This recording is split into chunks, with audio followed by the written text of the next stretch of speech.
How had they made canoes to catch fish? The solution to this riddle came from the bottom of a lake. For thousands of years, layers of mud had been building up. Mixed up in the mud was pollen from the island's plants. It was this pollen that held the secret of Easter Island's past vegetation. The man who dug it up was John Flenley. To begin with, he examined pollen from the most recent layers of mud. So we started analysing the samples from the top downwards, and the uppermost ones had just grass pollen, exactly what we'd expect because that's what dominates the island today.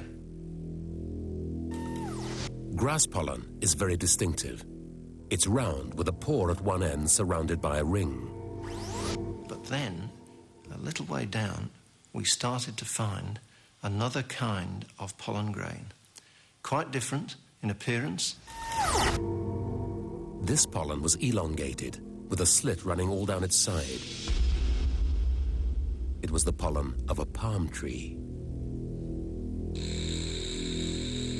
And there was so much of it, Flenley realized that the island must once have been completely covered in palm trees.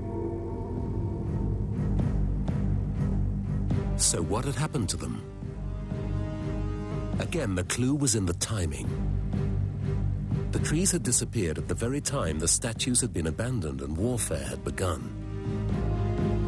It was then that scientists began to put together an extraordinary theory. The cause of this great disaster had been the statues themselves. Imagine you're trying to move a statue weighing perhaps 50 tons or more. Now, every time you move one like that, you are going to cut down palm trees. It's absolutely inevitable. Archaeologists realized that over the years, the statues became more elaborate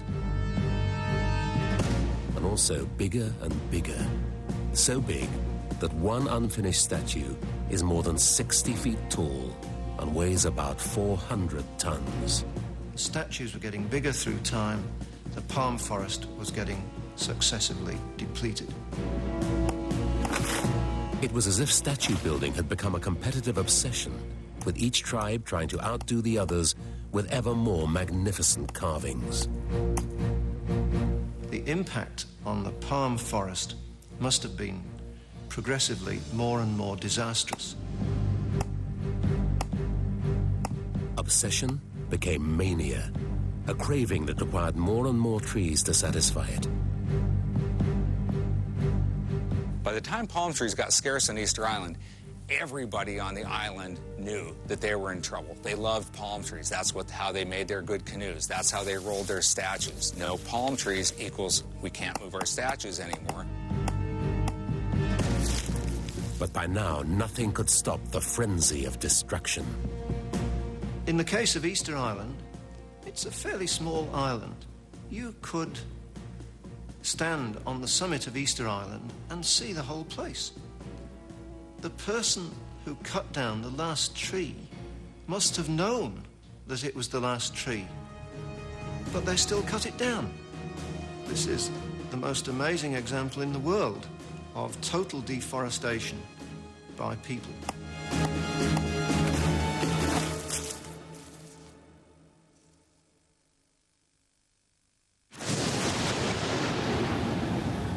The effect was devastating.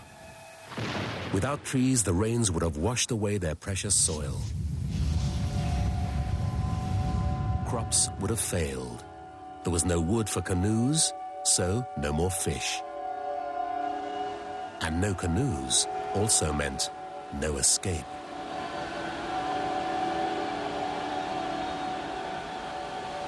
The Easter Islanders were trapped in a hell of their own making.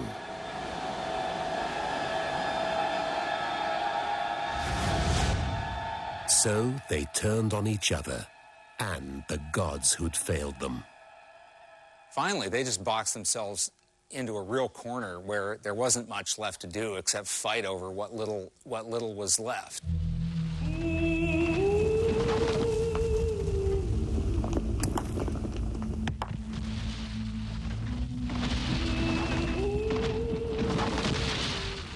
explanation for the collapse of the Easter Island civilization is ecological disaster.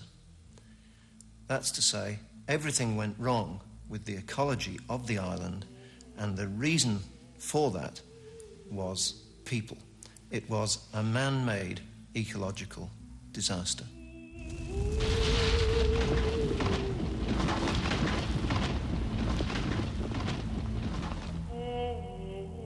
Easter Island society, it seemed, had self-destructed.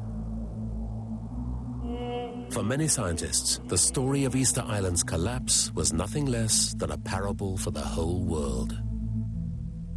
Easter Island is isolated in the Pacific, just as the Earth is isolated in space.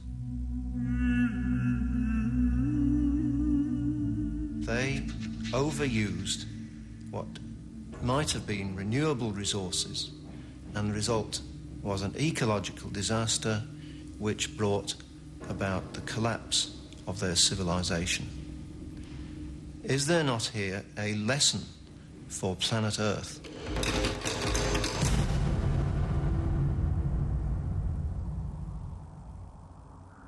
Easter Island's fall came to be seen as a terrible ecological warning from history.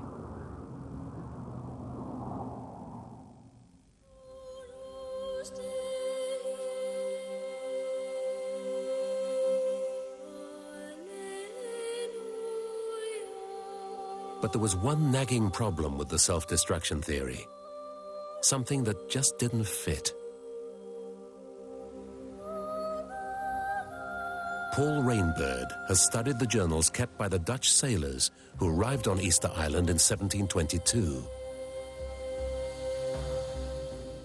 This was 100 years after the island had apparently descended into starvation and conflict. And yet there was absolutely no sign of crisis.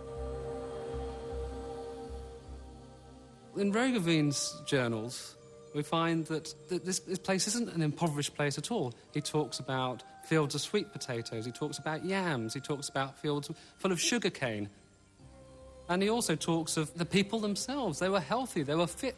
There is no sign at all of the collapse we're supposed to have regarded to have happened.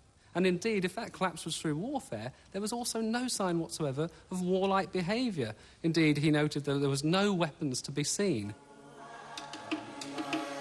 If Easter Island had completely self-destructed, the Dutch should have encountered islanders who were desperate and starving. But they weren't. They were fit and healthy, with food to spare. So by the time the Dutch appeared, the crisis was over. Something must have pulled Easter Island society back from disaster.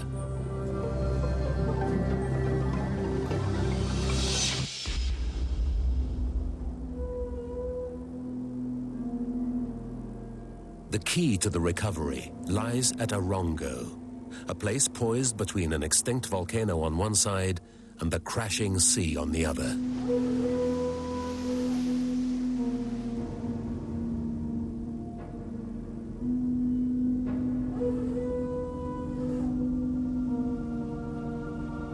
If we presume that the fallen statues are emblematic of some sort of a failure, then this place has to speak to an attempt to try to